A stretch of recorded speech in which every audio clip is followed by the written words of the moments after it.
এই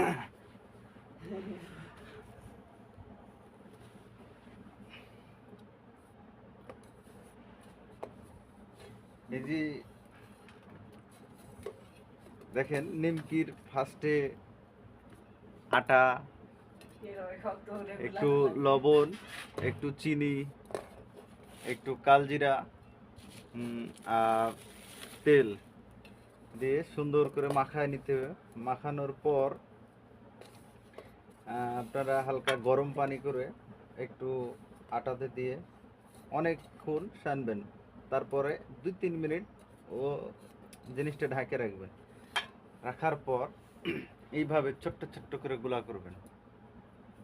ছোট্ট ছোট্ট করে গুলা করে সুন্দর করে এই যে আমরা বলি বেলুন ফিড়ে সুন্দর করে নেবেন। আসলে আমরা বিদেশি,